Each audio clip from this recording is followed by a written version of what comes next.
Yeah, but doesn't it feel? It doesn't feel like that. No. It did to me. Even last night felt like a Sunday night. Like, all right, gotta ramp up, start the week. Maybe TV makes a little bit of a difference. Knowing you're gonna be on TV today. Yeah, no. I don't know. No, It feels like the third day. You know screw why? you then, Jerry. Because Billy Giacalone is here. It's Wednesday. Right. All right.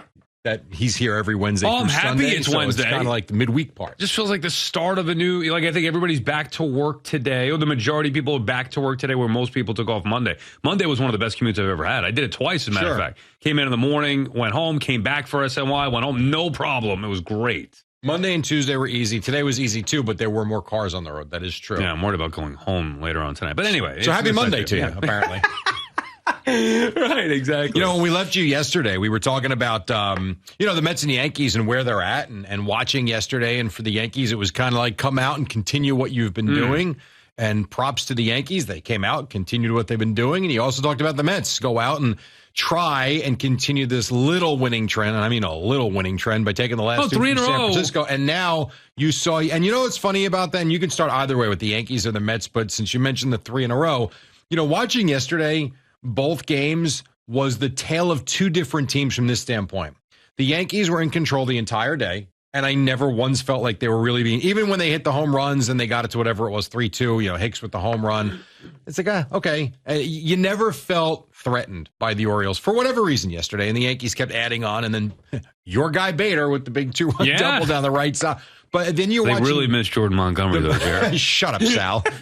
Then you're watching the Mets later in the day, and you're thinking, you know what? You get the home run from Marte, and you got Scherzer, who really was pitching well. And he gives it right back twice. That I can't take it. Who's blowing more leads for the Mets this year? Drew Smith, Ottavino, or Max Scherzer? Like, that drives me up a wall. And it plays to the point where you can find a pitcher. Now, look, you got out of a big jam. It could have been way worse. But absolutely. You're not paying him to be a guy that's going to go 6 innings and give up 4 or 5 runs and blow leads. Right, not good enough. They can find guys to do that for $10 million or $13 million a year, not $43 million a year. So I'm tired of Max Scherzer going out there blowing leads that this otherwise inept team gives him. Like, the Mets aren't good enough to overcome that crap. Yesterday they were, luckily, but he's done it multiple times. It drives me nuts. Even when they win, your point, like the Yankees, great win, chipping away now, climbing up the ladder.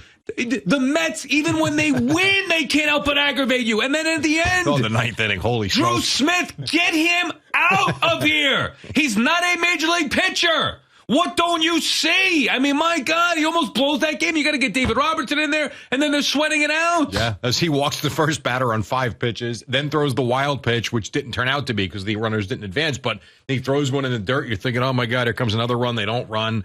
But, yeah, I mean, they won the game. All good. You beat that's the one thing I would say. They beat 2 good teams here now back to back. The Giants are a good team. Right. They took 2 out of 3. You go into Arizona, who's in first place, and Arizona has played outstanding baseball. And again, places, if not sold out, it's packed. I mean, it looked great. The one time I went there 5-6 years ago, whatever it was, the place was just as empty could be, and it's just barren.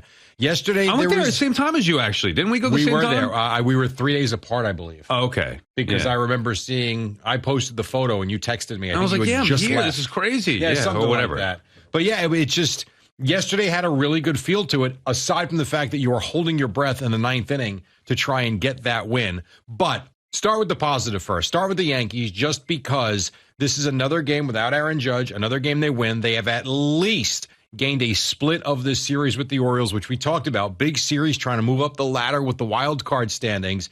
And there was a lot of little things. And that to me is really the mark of a very good team. You had them, whether you want to call it manufacturing a run or not, with the sac fly after you get the rollover to the right side, moving it's one of those productive outs. You had Gleyber Torres. I mean, how this happens in Major League Baseball, I don't understand. Yeah. We always talk about how, in youth baseball, we're coaching these travel teams, and you yell at the kids when they don't call each other off and they watch a pop fly drop between 2 kids, or when you don't get the ball in properly.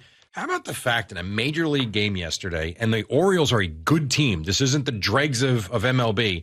Gleyber Torres scores from first base on a ground ball single. I don't understand it. And this, the Mets have trouble scoring from second on a base hit. Yeah. The Yankees score from first on a single. Hey, you give Glaber credit for being heads up and hustling the whole way. Unbelievable. It was slowly hit, but it got through. And just keep going, just keep running.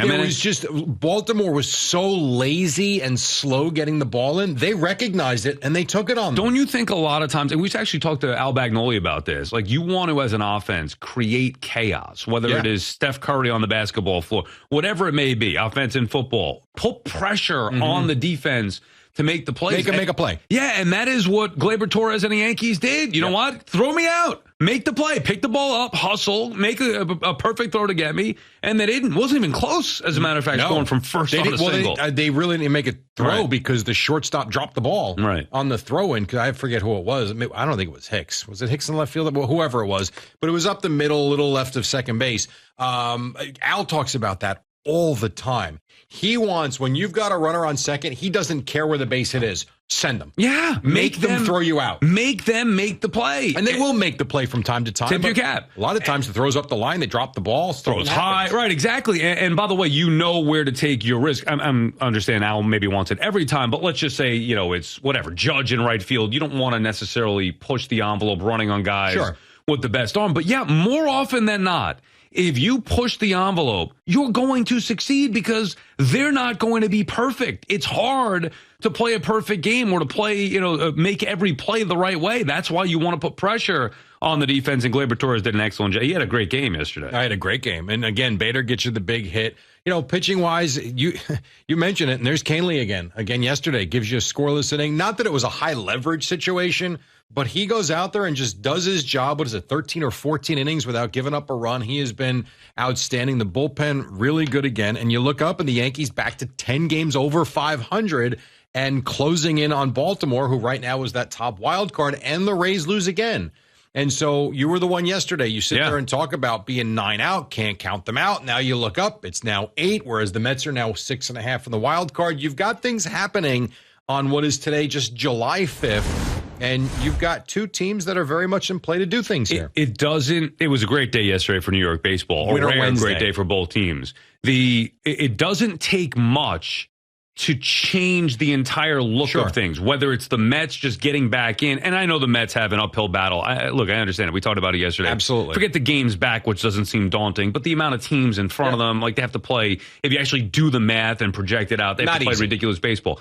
But it does change. All of a sudden you get to 6 games back and it's like, this is doable. And the same thing with the Yankees in the division. 9 back, it's like, why bother? Now you look at it and you see, the Yankees just 8 back and playing well. Now they got to finish this off here. Take at least one of the next 2 from Baltimore and then keep it going in the break. But all of a sudden you look up at the All-Star break, maybe they could be 6 games back of Tampa and realistic that they could win that division moving forward. It goes to show how fickle it is, I guess, or how fast things can change. You are a 5-game winning streak or a 5-game losing streak away from the fan base being pumped up and excited or back to apathetic. Yeah. Essentially, like you lose 5, like the Mets at this point. 1 week. 100%. 1 week changes or can change everything in terms of not the way a season can play itself out, but in the way the fans look at a team or look at the situation and where they're at and the way they try to project what could happen the rest of the way. You've got the trade deadline coming up in about 25 days. Are we buyers? Are we sellers? What do we do here? Think about, this is an interesting one too, which we'll get to a little bit later, but you look at a team like the Angels.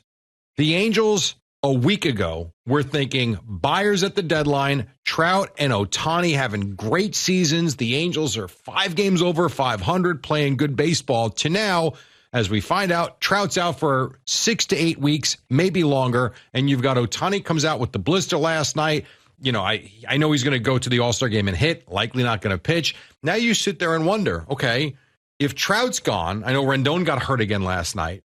If they're gone and the Angels all of a sudden find themselves in a little bit of a funk here going forward in and around and after the All-Star break, is Ohtani back on the trade market? Like things was it Kay that brought that up yesterday? Who's this? I think it was Michael Kay who brought that. I heard it on one of the maybe it was Gary Cohen. It was Gary who brought it up during Not the hero monster. What? What's that? What the heck? The hero monster. Oh, yeah, somebody did bring that up, too. In the fourth inning. Yeah, but no, I was talking about Ohtani, where they were saying that now is it possible, and now I don't think they're going to trade him, but because of all the things that you just said, is it possible that they're going to trade Shohei Ohtani at the deadline, which changes everything, obviously, not only for the Angels, but wherever he may land. Yeah. Look, I mean, it changes quickly here, and that's the thing. Like, you even look at the teams in front of the Mets in these standings, Jer. There's a lot of them, but the majority, let's see, 3 of them are within a game. Mm-hmm. So it is realistic that by the All-Star break, which is, this Sunday, the Mets can be 5th, or maybe 6th is more realistic, because they're not going to catch the Brewers. They could be 6th in the National League, which would just be a few teams behind in that final wild card spot. So as poorly as they played for 3 months, one good week. Now, again, they can't stub their toe here. I mean, they got to win. Maybe sweep a series, but at least win both these series going into the break. All of a sudden, you're right there. Same with the Yankees with that division. So, 1 week can change things dramatically, even after bad 3 months. And you know what the basic premise is for both teams? 1 game at a time. I mean, honestly, that's it. I mean, because if you're the Mets, worry about getting back to 500. We always talk about that mark first, and then you'll see where you're at. If they got themselves back to 500 within the next, let's say, 3 weeks, you're looking at the 3rd week of July, back to 500, probably within 3 games or so of a wild card spot, maybe even if it's 4 games. So what? You still haven't even gotten into August yet, and now you feel really good about where you are, considering where you were, and now you've got a summer upon you into August and into September where you are playing for something. And, like you said, to me, the number that doesn't seem like you're out of anything is 6. Right. 6, because 6 games to me can be made up in 10 days. And we see it happen all the time, every year. That number 9, 10 seems crazy. The number right now, which is why, and I'm not making fun of you by any stretch, which is why I understand whoever's idea it was, when you see a 10-game lead, you think that's over. Even if it is May, you think, my God, what are you breaking up the NL East thing from last year is what you're saying? My point is there are certain numbers. Can we move on from that, please? I am moving on. There are certain leads that seem to be overwhelming. Like the lead the Braves have of the Mets right now. Please. You got to be an idiot to even consider what are they, 18 back, whatever? Yeah. You don't even look at it anymore. Things like that are stupid. 6 to me seems completely manageable. Even the first week of September, I don't think it's crazy. I also think, though, Jared, it's more than just the number.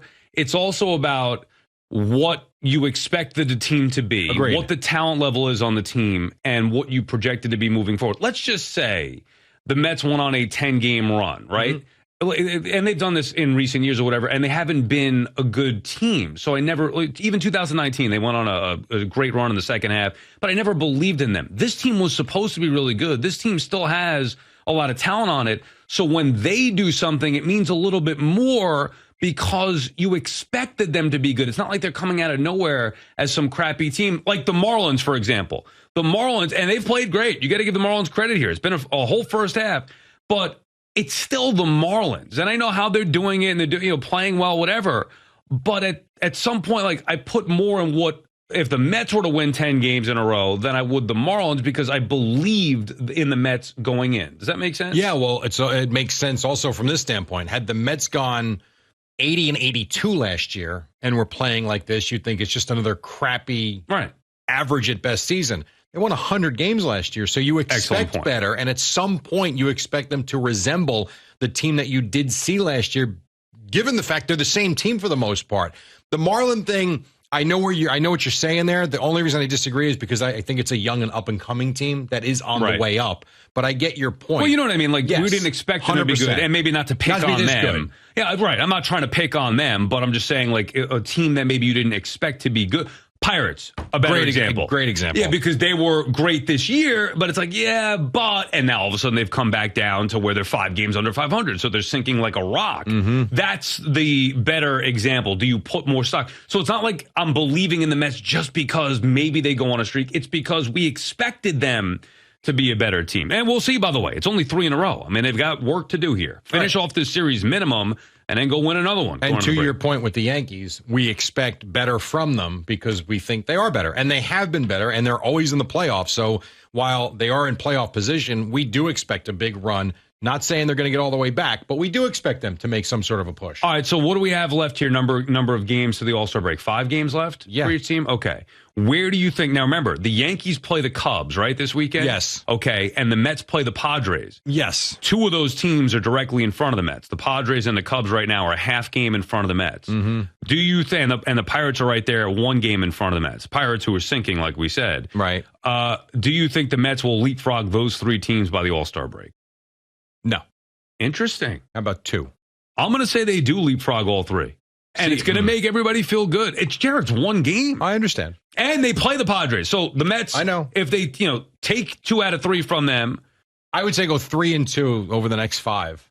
I don't know if that's going to be good enough. Good enough for what?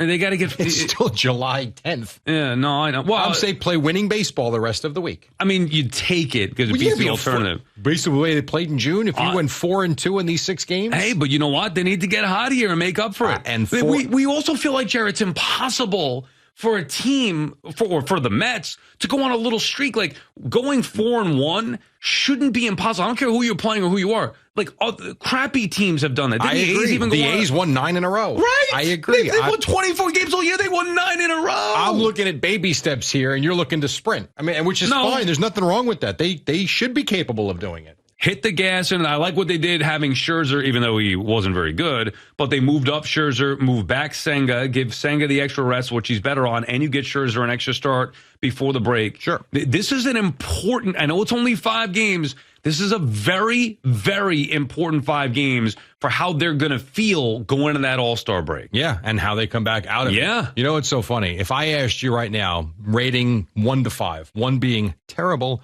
5 being off the charts, how would you say Max Scherzer has pitched this season? Probably 3.